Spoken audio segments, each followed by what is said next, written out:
What? Bring lipstick. Uh-oh. World's probably gonna end now. Probably. Great. Oh, I forgot. What did you forget? We're taping.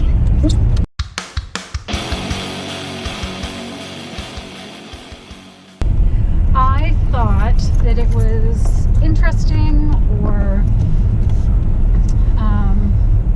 an apropos conversation that we both document ourselves in our work.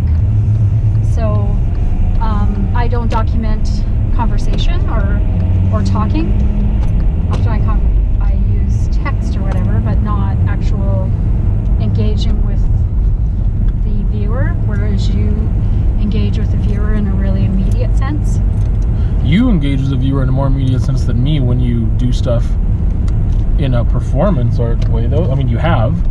Yeah, I have. My current practice isn't, though. My current practice is maybe more static. I mean, I think the images definitely are trying to engage and are sort of like in your face, maybe, but just that we both are using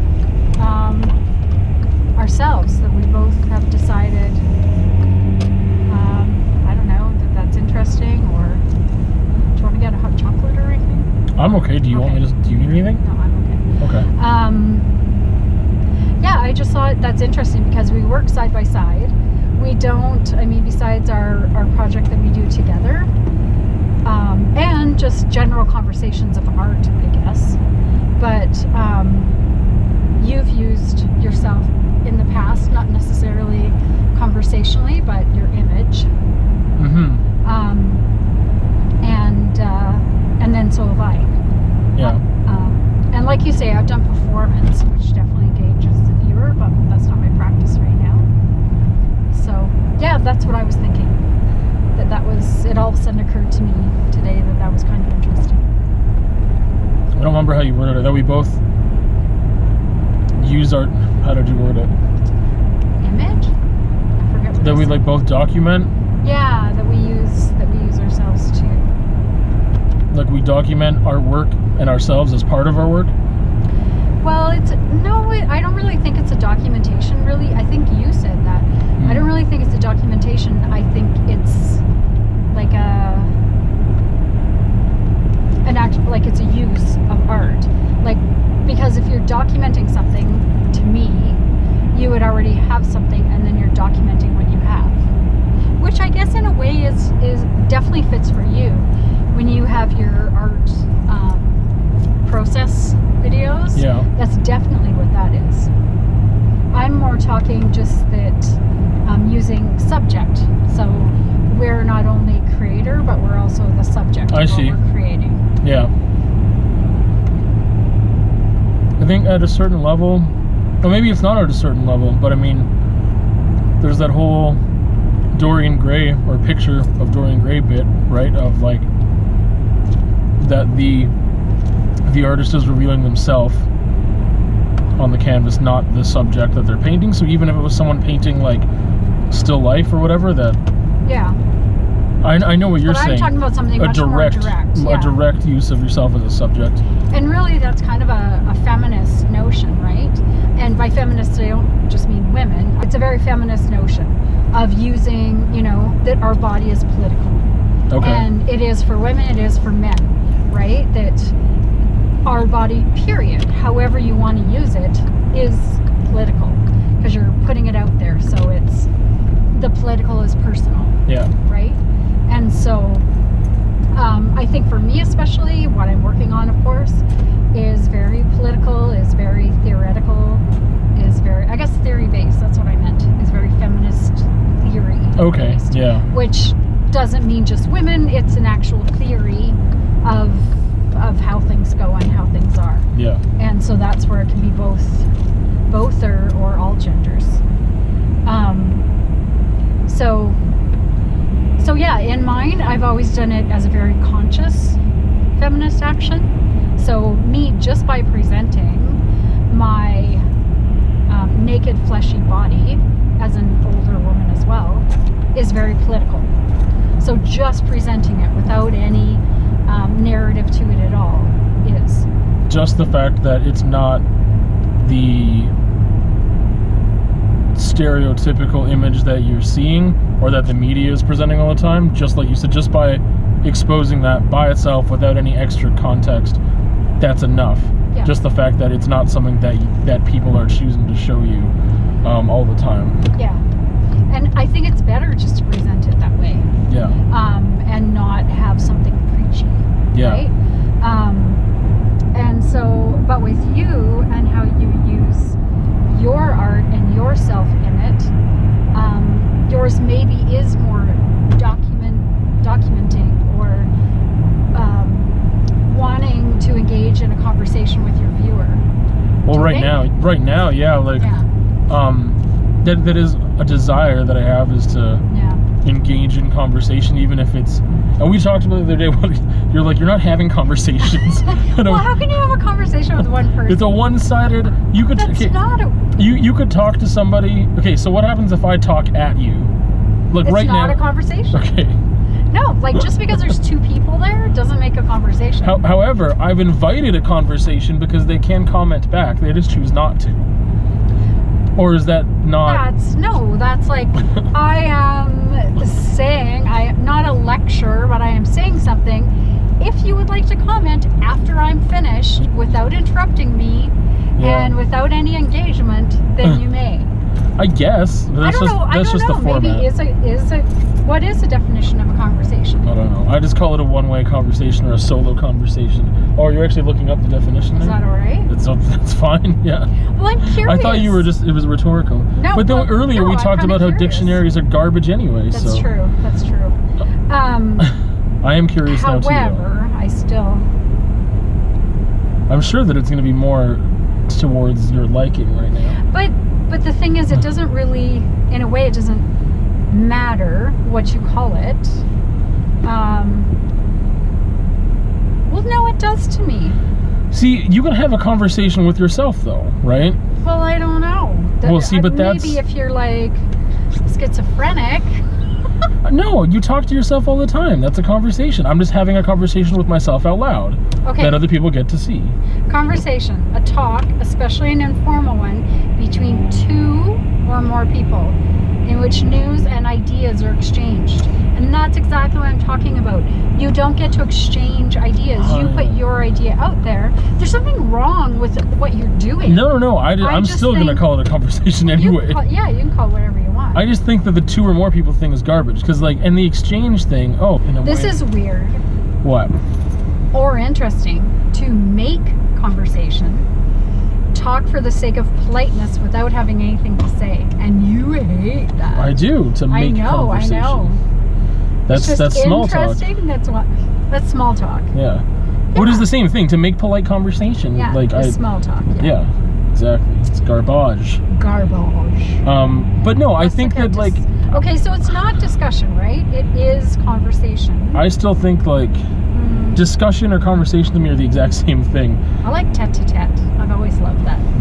I don't know what that is. It's like head-to-head. Some French stuff. Yeah. Well, no, it's just, that's all it means, is like talking, like... Yeah. Well, I don't know. There's heart-to-heart, head-to-head exchange. See, the word exchange in the definition of conversation is more interesting to me than the, like I said, the thing about two or more people, it sounds dumb to me, because you can, what do you call it when you are with yourself and you're talking with yourself, trying to figure something out? If you're trying to work out a problem. It's a monologue. An inner monologue, I guess. Well, it's not inner because you're letting it out. I guess. It's a monologue. Every monologue that's okay, yeah. I guess that's a better word for it, but it doesn't sound as nice. No, I don't know. To me, it's still a conversation either way, because there's an option for people to talk back. Also, I interrupt myself all the time. Not to say, like, I'm two or more people, or two or more personalities, but I learn a lot because I say something, I'm like, oh, I didn't really think of it that. I don't know how to explain it. I get that, and I like that you do talk that way, that you, when you're discussing in your monologue, that you then you're able, like, you allow yourself to go, okay, I'm actually listening to myself. I'm not just like, I have notes and I want to, like, give you this information. Yeah. You're, like, actually putting it out there, talking it through. Yeah, exploring and exploring what a different, definition actually means to you. Yeah. It doesn't mean to everyone, but you're like, oh, actually, I kind of like this or I kind of like that. Yeah. So those are interesting. I still don't think it makes conversation, but I like also that you're stubborn and are saying like, I'm calling conversation, because people have the ability to talk back. Yeah. Which is... I wouldn't mind doing live legitimate things. Like, I mean, you can go live on YouTube for one, but I mean, live on Instagram, when we do that, it's more documenting the art process, which kind of brings us back to the documenting part, or using ourselves in our work. Like, but honestly, if I had a front-facing camera that worked on that phone, because I use one phone for going live, and it's not a regular phone. If that, because the camera on that one is the front-facing camera is cracked. So if I had, or like when I get a new phone, then I can use this one with like that's got a brilliant camera and everything. Then I could actually, like Aaron, an acquaintance, Aaron, who I was in a band with, he does sculpting and stuff, arcane. So he'll be like, oh hey, what's up? Like he'll just, and I like that engagement. I like that. So I mean, if I'm in the middle of ranting about something, I think it'd be really interesting to actually have people in real time maybe be like, whoa, what are you talking about? That's garbage. Like, or just, you know, have their 2 cents at the same time when I'm trying to work something out. So even like today, when you did that, having someone else that can interrupt or be able to say, oh, I don't agree, or have you thought about this, that kind of thing. That would be cool. Yeah. I just think like that's more of a conversation. Well, yeah, I'm just saying it would be a cool element that I would structure it the same way, it being like, I'm just going to talk. And then if no one interrupts me, then it's just a regular conversation for me, a solo conversation. Well, that's fair, because then there's, like you say, there's people in the room that can talk. I don't know if you could still call it a conversation, because it's kind of like, let's say a professor who's giving a talk, and it's like, ask me any questions as I go along, but it's not like you think you're having a conversation with them. No, you're right. You know, it's... But why is it so important to call it a conversation? It's not. It's just that I'm, like you said, too stubborn to change the title of it. But also, I still think it... I think it's more than that. I think there's a reason you want it to be called a conversation. It's just the first word that came to mind. And so, like, I think part of it is maybe linked to a professor of mine at the U of S, Graham Fowler, used to always say, and I don't know if it's like a professor thing or like an art prof thing to say, or if it was just him, because I don't remember anyone else at the U of S saying it, but it'd be like, who are you in conversation with? Like, who are you looking at? And then, like, who are you in conversation with when he's talking about people that are either dead or that you don't know in person, because he's talking about artists, right? Like, oh, this, I think even in my artist statement for my BFA exhibition, it says, I'm fairly sure, like 99%, it says that this is in conversation with Jackson Pollock. So, like, I think I get that, it's just like the word exchange to me, like I said, is the most interesting part of the dictionary definition, because I'm exchanging ideas with myself. I guess I'm not exchanging them with an audience unless they talk back, but I'm exploring an idea. I feel like an exchange is happening in a weird way, even if it was just with me. Like, even if it's just alone, it's like, it's not just too late. It's not just like one sentence that I throw out there and then I'm like, okay, done. Like, everything. No, I know. Now I know what it is. Okay. Whatever I'm saying is playing off of the last thing I said. It's like an abstract piece. Every mark that I make. So you're having a conversation with yourself. Yeah, because whatever I'm saying, sometimes I say something that I don't. It's the writing and talking. And I've mentioned this before in another vlog, and I don't remember what it was, but like, writing and talking to me, I can go stream of conscious. Sometimes in an abstract it's the same way, but every mark that you make in a painting, you have to play off of that mark in order to create balance and composition and everything. But yeah, everything that I were to say or write is so free-flowing that the next thing that comes out is like in response to the last thing. And like, talking, because it's quicker than writing, is where I surprise myself with something I say. I'm like, oh shoot, I didn't even think. Like, I don't even have time to think of it, really, in the way that I process what a thought is.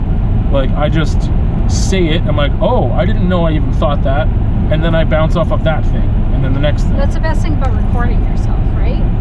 Well, I don't go back and rewatch it, though. No, I actually, but I'm saying, I guess that's not true. When I'm editing, when I'm editing, I have to listen to it and then I know where to cut stuff. But you know, when you all of a sudden say something, then you like feel it or know it, right? Like it's like, whoa, that was important. No, I don't know. It seems like that almost could be a conversation because you're building on something you said before. You've said something and you went, oh, Eureka, and then the next conversation maybe you incorporate Eureka. No. I think that like the moment you're talking about to me happens in like that talk. I don't necessarily bring it up later again. Yeah, that's but, what I was saying. Yeah, within like a moment, I'm like, whoa, I just said something that blew my own mind. Or like, and you say that. Yeah, like in the perceptions of reality thing, I was like, I didn't even know I was going to go there, and I was like, this just, it all started connecting and like building off of the last thing. Anyway, I feel like we have two different conversations going on right now. Two different topics. Why? What are the two different topics in your mind? Well, now we're dissecting what conversation is, and I like that. But then we started off by talking about how we put ourselves into our work. Oh, okay. Which is fine. Well, I do wonder why we put ourselves in our work. Although you need to tell me when to turn. What's that? You got to tell me where to go. Yeah, I will. Okay. I don't know why we do. Why do we like? Sometimes it's handy, right? Like sometimes as an artist, it's just we're there, we want to work. It's easiest to use ourselves, right?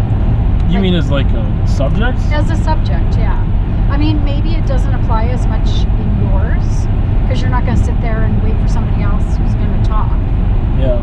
But like sometimes it's just like for me even, it's just handy for me to use myself because I'm there, I know what I want, I know how to do it. But have you ever wanted or had the desire to use other models, other women for the same purpose?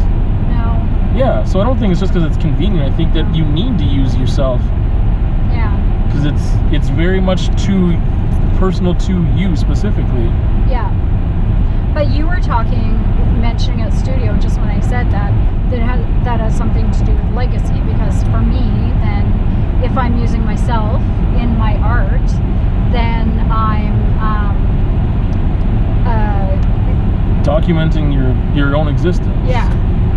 And I went, ooh, because I don't like legacy. That's not something when I'm creating my art that I think of, and it's not something that is important to me. But I don't think. Even when you're not thinking about it, maybe it is. You're doing it. Yeah. Right? Like, I mean, that's the way I would interpret it or whatever. Like, even though you're not thinking about it at all, I think you're still doing it. Yeah. And like you say, it's not important, which blows my mind because I don't know. It's weird for me to think about existence and not think about. Do you believe in God though? I don't know what the term is for where I'm at. You believe? Yeah. And when you say believe in, I mean either way, I would say at this time I can't say yes. Yeah. Like, because sometimes you could say believe in, or like believe that a God exists, which you could believe a God exists without believing in him, as in like trusting him and like following, you know what I mean? It's like, I believe you exist. You're a bad example. Or like, I believe that Hitler existed, but I don't believe in him as like his, I see. you know, yeah, his philosophies. And like, yeah, that's what I mean. Because some people mean that. So when they you believe that there could be a God? Sure, yeah.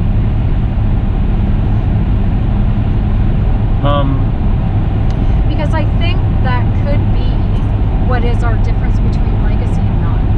Because I don't know what your belief is after we die. Yeah. But for me, it's just that, you know, I'm going to the soil and I used to believe maybe in reincarnation, but I think I've given that up. See, that's the thing that I don't understand.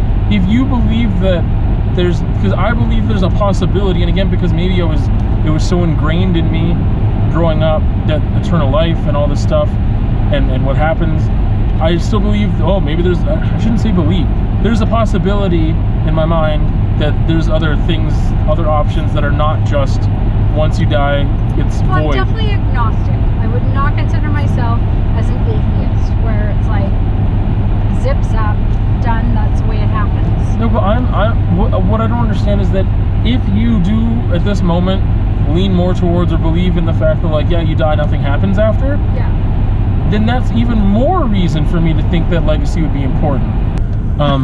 Well, because it's when I go, I feel like I go, and so you're saying. See, but you've got no doubt about that, right?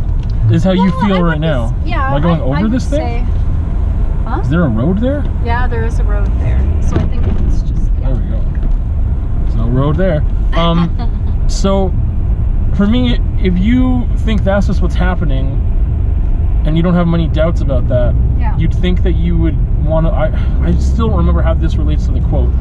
I'll find out later, unfortunately. But like, why wouldn't you want to? Why is legacy not important at all when you really feel like that is it for you? Yeah. And you know, like that. Like you were saying it as evidence as to why that's why you don't believe in legacy, because you believe nothing happens.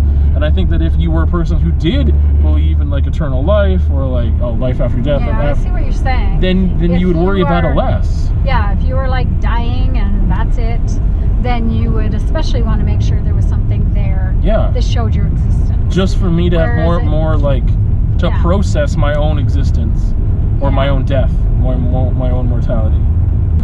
No, I don't know. I totally understand what you're saying, and maybe there's a part of me that's too embarrassed to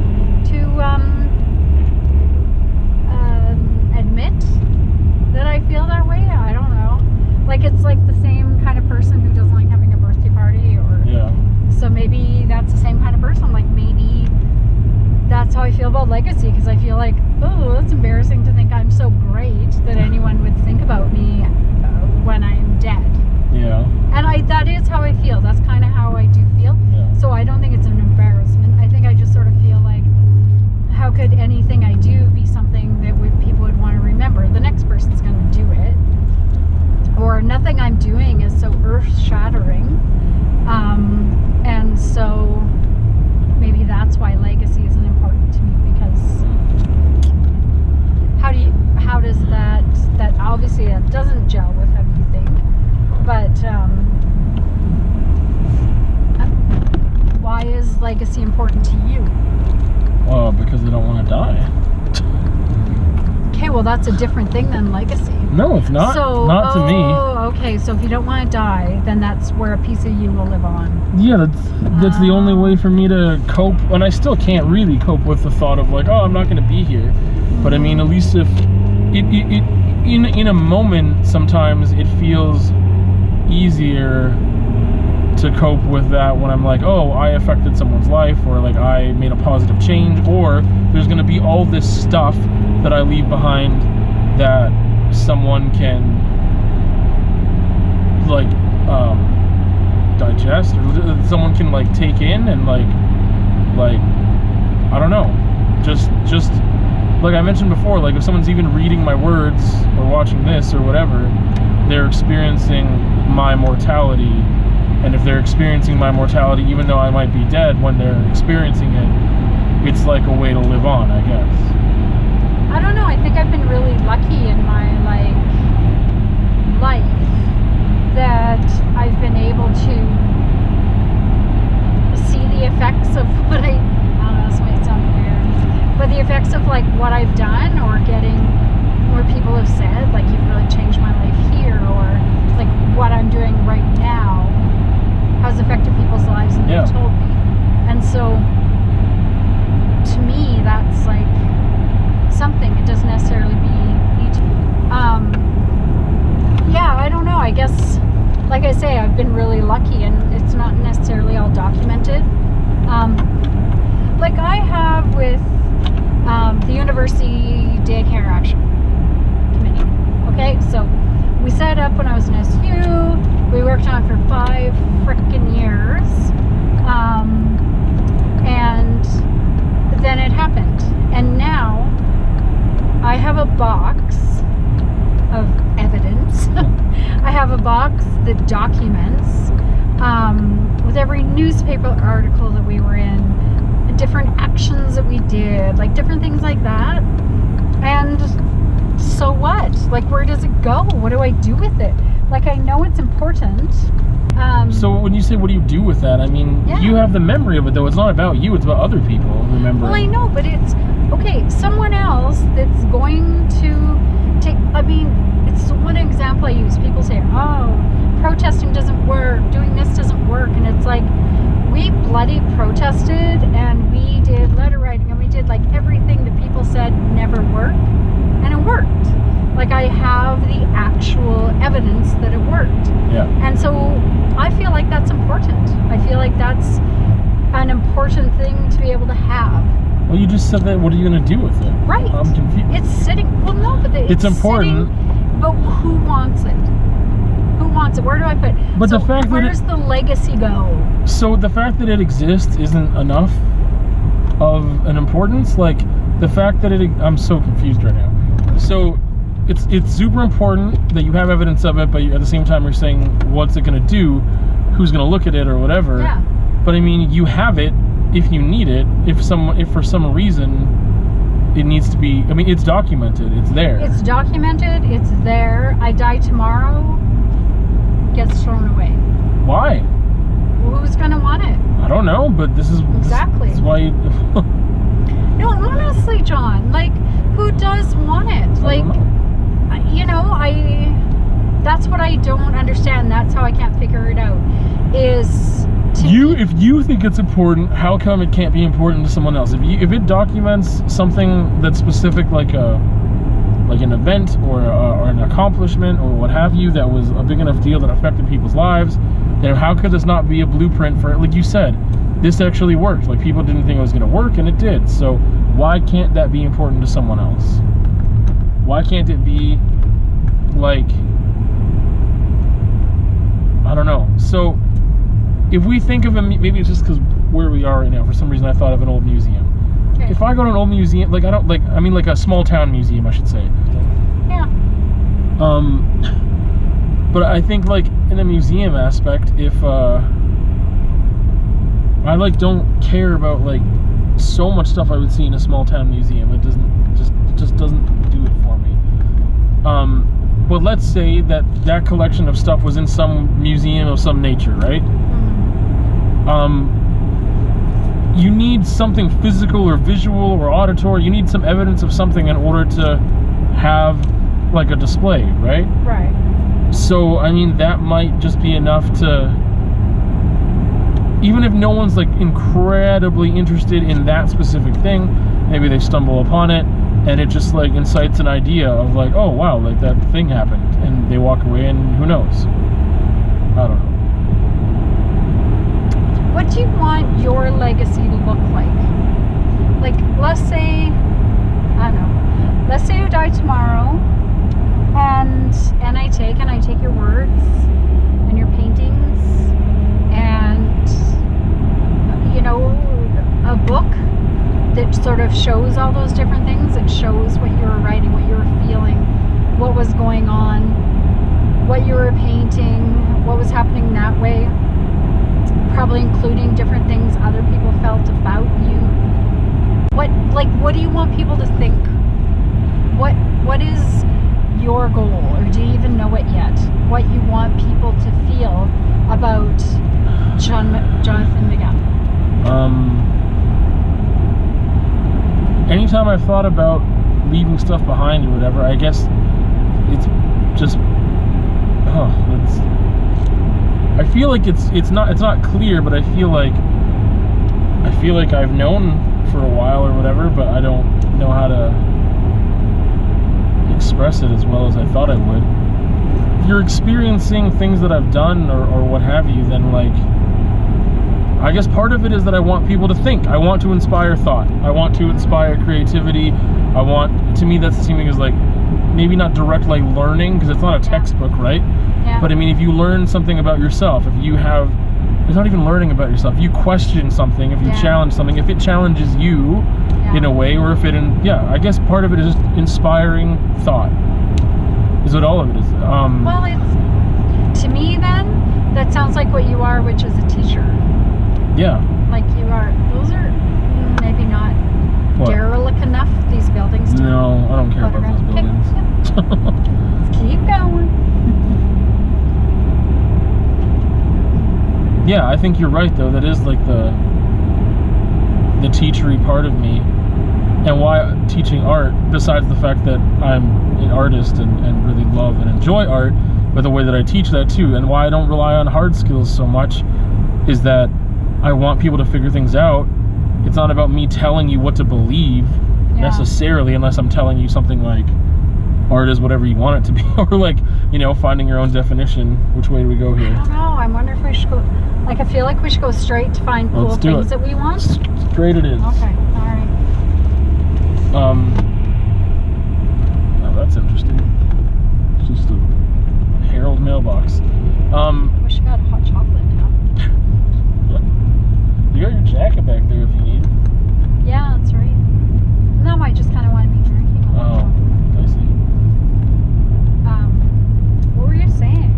That you brought up the teachery part of me that talks like, if my legacy is to inspire, or that's what I think that would be important to me or whatever. Yeah, that does go with the teachery part of me for sure. Because I want to inspire thought and critical thinking and challenge people to maybe figure out their own beliefs. Yeah. Giver, I guess. When you use yourself in your work, so you don't in your painting, right? Like you don't, not that I've seen since like maybe your university stuff. Yeah. Otherwise you don't really use yourself figuratively in your painting. Yeah, not since the university stuff. So your, the way you're looking at legacy is, and it's a really interesting way, totally different than perhaps my legacy is, even though I don't want to say that, but is more what your paintings can evoke, that your paintings go with music, and so how those two tie together, and then your writing, so it's sort of that way, right? It's looking at, well, I guess it's what people will bring into it. What would you say? Well, I think that's what we touched on before, was like inspiring thought, which is what you said, like what the pieces will evoke in someone. Yeah. But you can't control that, and you know that. Yeah. So you're just, and that's okay, because you're just hoping for evoking whatever thought it could be, but evoking thought and questions and even answers, that's her name, are kind of deal, right? Yeah, and I think that, I mean, a good book usually will, a good book, depending on how you define a good book, could do a lot of things. Either it's a form of escapism, or maybe what a good book is to you is that it challenges you to think about stuff, or that you recognize certain things within yourself, or whatever. You're challenged to explore your own self. Yeah. I think is like either explore your own self, or explore the world around you, or consider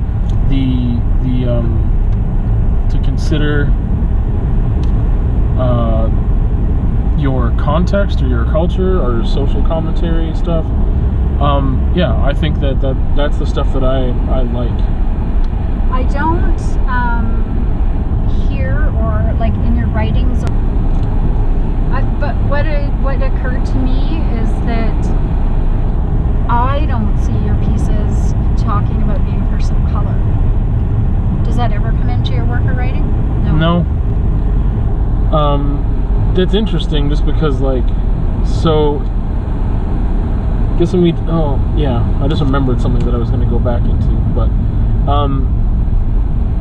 it's not when you brought this whole thing up of like putting yourself into your work, and like, to me there was such like I didn't think of it as a significant thing at first, because I'm like, doesn't everybody? Like, I was like, doesn't every artist do that? I'm like, well, Glenn Scrimshaw probably doesn't put himself into his work when he's painting a sea otter or a loon or something, right? Yeah. So I get that, but then again, that doesn't necessarily fit into my definition of art sometimes. So yeah, I didn't think of it as that significant. I guess I thought the majority of people did that, but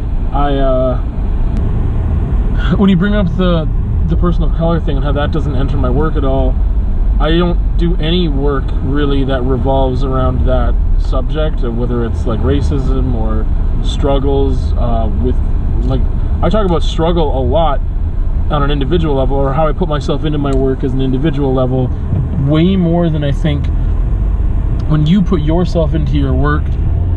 I think part of it is also representative of a larger group of people that aren't being represented. Yeah. Or you're starting a conversation about which is I use that term because I mean it was so natural to use, and I think it still works. Yeah. Anyway, starting a conversation with a greater public to say, you know, why aren't we looking at these things? Why can't we see these people the same way that these other groups of people are presented? Or you're just exploring the idea of what it means to be this person and have this figure and this body and this gender and this sex and everything in a broader context. So I think you use yourself as a symbol more than I ever would. I definitely, when I put myself into my work, it's very much about like my personal, emotional, mental struggles and thoughts. And I never really use that to open a conversation on a broader spectrum, I guess, or not as, I shouldn't say I never do that, but I don't do it with as much intent or socio-political intention, I guess. Yeah. To represent a broader group. It's more of like, this is my pain, this is my struggle, this is my whatever, which I know some people can definitely relate to, right? Yeah. So I guess the thing about you talking about like, oh, you never like use your color or race or ethnic background or any of that stuff in your work. No, I'm just saying, like, it's interesting though, because I don't do that. Yeah. Like, it's a part of who I am, and it definitely affects me, but then it goes, this is going to go into a way broader conversation now about like me not even, I'm very aware of my, I guess, visible minority status. Yeah. Especially in Alberta, more so sometimes than it was in Saskatchewan. Or it's just also well, I've had more direct racism here in 2 years than I did in 20 years in Saskatchewan. Really? Yeah, and it's been very little still, but it's been way more like direct, like go back to where you came from is what someone said once, and I was like, I was born an hour away from here. Yeah. Like, where did you come from? Yeah. But it's never something that I use my art, I guess, to talk about, or my writing or videos or anything really. Is that because it's not something that you feel is like a huge impact in your life? And seeing, that's what I was getting at, is that like there's so much of me and my context, how I was raised in the culture, that like people like this might just be a thing with Alex specifically, but he's like, I forget that you're not white sometimes. Like he just forgets. Yeah. Because all my knowledge is white and whatever else, and that's like a bigger conversation. But like so much of the context and culture and everything that I received was from what was around me, and not coming from my family or my roots. It didn't come from there at all. It was more of like social media around me, or just media, I guess, before the social part. Well, I mean, I can kind of agree with Alex on that, like, because we don't have those conversations because you don't bring that up. I don't, like, until something happens where it's like, wow, like someone was real racist to me, like explicitly racist, then I don't even think about it in the context of myself. I see it almost on a daily basis on social media or like whatever else. But when I that's the thing, when I think about things like, I have a bandana that says "Film the Police." Like when I think about that stuff, I'm not even thinking of a person of colorway, whereas that's the stuff I see on social media all the time, is the interaction with police and race, and specifically because a lot of the stuff I'm getting is from the United States, and so it's a lot of like African Americans and things, and so but when I wear that bandana, or when I think about like Film the Police, it's just like, I never think about race. I just think of like, yeah, we should be holding police accountable for all their actions just like we would anyone else, but even to a higher standard because of their position and authority and whatever. So I just don't think about race. I mean, it enters my mind every day, but not on a personal level. I don't align myself with a lot of those causes because it doesn't affect me explicitly every day. So I never make it something really where I don't feel like it's it's in the forefront of my mind to really talk about through And so you don't art. need to explore it or talk about it more because it just isn't there. There's other things that are there much more in the forefront of your mind and thinking rather than that. Yeah, and again, it's so much to do with myself and my own thoughts and more feelings than thoughts, I guess. The thoughts about my feelings. Yeah. It's way more about that on this very personal level than it is about broader social stuff. Because I mean, there's tons of things I could talk about where, like, even how my body affects how people look at me. Yeah. And not just with color, but like with weight and stuff too, where conversations, I've had those conversations with people. They're interesting conversations to have. Like Alex and I have talked about stuff from like a job interview type thing, or like how, you know, people are going to more likely lean towards someone that is more fit and whatever else, and just like that gives off a different image, like of what the person would be like as a worker even. Yeah. So things like that, those conversations interest me, but it's not like your body isn't something that you really explore in your work either then. no, it's more of the stuff that you can't see. It's again more of the intangible that I find really, really interesting in exploring. I mean, there's times where I think through video, because it's such a different medium, that I would want to talk about things like, oh, it sucks when I can't find clothes that I like. Why are all my t-shirts plain without much, like band shirts sometimes don't come in my size either, so it's either like or whatever, just like I would have a different wardrobe if I wasn't as big, because I can't fit things, or like we've talked about it a bunch, because at the shop you've got amazing stuff. Like, I wish I could find that pattern in a men's shoe, or just a shoe that would fit me. It doesn't even have, like, because some of those shoes to me don't, like, So you're going to want to turn right here. like just some clothes I'm like, oh, I wish, why can't we make that pattern in a men's style? Yeah, totally. Because the pattern to me didn't define like the cut of the, I don't know. Yeah. So that stuff's come up before, and I probably will talk about that at some point, but it's never like, you use your art as activism too, right? I do, but it's also things, yeah, absolutely. My art, it's intertwined. Yeah. So it's never, although that's where painting's been great, because I have been able to be non-representational, which has been so freeing and amazing and awesome, because all of my art has always been representational or activist, or like it always has something to it. Yeah. It's never, so with the painting I'm able to just purely look at the color and the form and the, like, to me there's so much sensuality that's in there, but I'm not trying to say anything.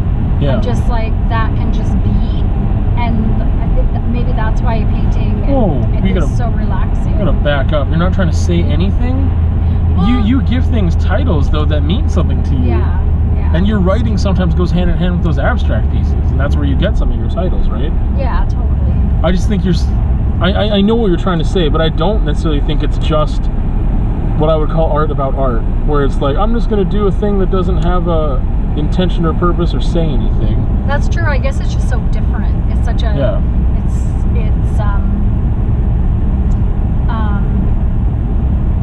it's less stressful, maybe? Well, because I know what you're saying, and I think it's because it's not as a direct.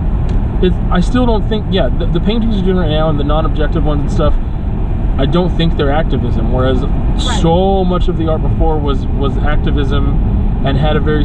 I think you had to. That's true. So they mean something. They're definitely still informed.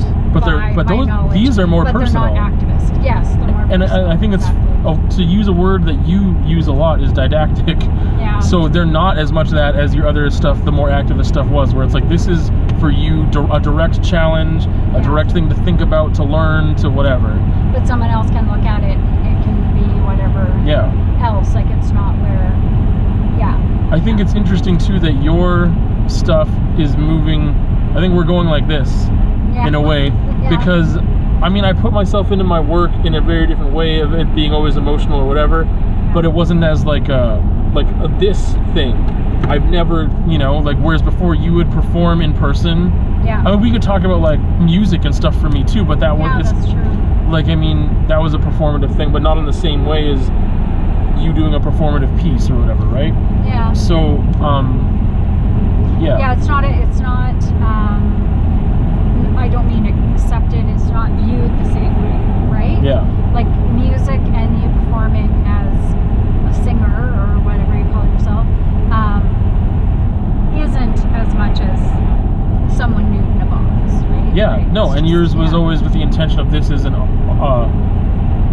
well, yours was like, your performance, I think, is like, this is art happening right now, and for me, performing music was the art happened with the writing. To me, that was the art, and I was like performing, or like, I guess like, yeah, it was a whole different. Yeah, that's a whole other avenue. But I think for both of us, what's interesting, and that we've learned since working together, especially in the studio, a lot more is how much language is in our work. So how much language, writing, and how those two connect. Both of us, that's important to both of us. So yeah. That's interesting to me, I guess. I mean, probably we kind of influence each other, but it sounds like from talking to you, and definitely I know, that it's always been important. So Yeah, I think it's always been important to both of us. And it's just something that happened naturally with mine. And when I first started getting back, maybe it was painting, when I first started painting, and I was like, ooh, I'm struggling. I can't paint something that looks like this or that. I was just like not enjoying it, didn't get it, and then went to that thing on writing about art, and then all of a sudden I realized I'm not writing when I'm doing my art. Like, of course. And so as soon as I did that, as well as looking on using a bigger canvas, those two things, then it sort of released me. But I really need the writing. The writing's really important to me, even if no one ever sees it. Sometimes it will be part of a painting, but mostly not. It'll maybe be part of a title, but Yeah. when I do my performance and my sculpture and my installation, there's always a lot of text. Yeah. But so painting, that was something I struggled with. I mean, you saw me, I'd do paintings and I put text on them and I'd be like, oh my god, that's so terrible. It's like grade 9 art. It was so bad. But I was just trying to figure out how I can bring those two together. Yeah. So,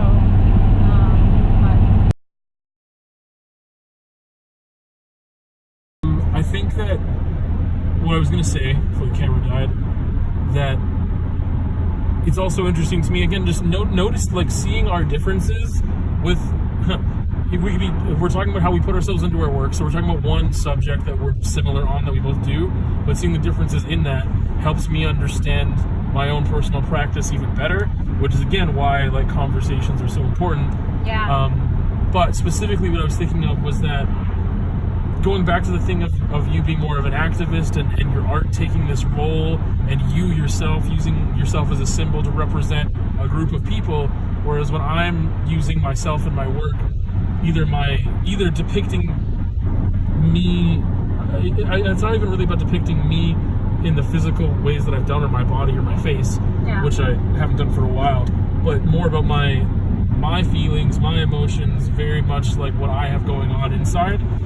I never think of that representing a group of people. I always think of it individually, and I know that those individuals that it might reach make up a group of people, but I never think of it as like I mean, when I think of like groups that I would connect with, whether it's like the underdog or something like that, I think of groups that I probably can connect with, but when I make work and I'm like, I'm making it for me, but when I do think of it in a context of like, when you said, what do you want your legacy, or what is that work, what is it going to mean to someone else, what do you want that to mean? Yeah. It's a reminder for me, and it's like, just because you learn something once or know something, like having a reminder is good, because I'm like, like sometimes I feel like this is the first time I've thought of this, even though it can't be. I was going to say that like that, Sometimes I think like, oh, this is the first time I've learned this, but it probably can't be. But I've had that thought. But that's why like repetition and reminders and stuff are really important and good, because I mentioned this already, but I really enjoyed the conversation when I got to a certain point, because talking about our similarities and then going more focused into what we do and why we do it and how we do it helps me understand our differences, which helps me understand my own art practice better. So yeah, and understanding our differences helps us understand similarities as well. Yeah.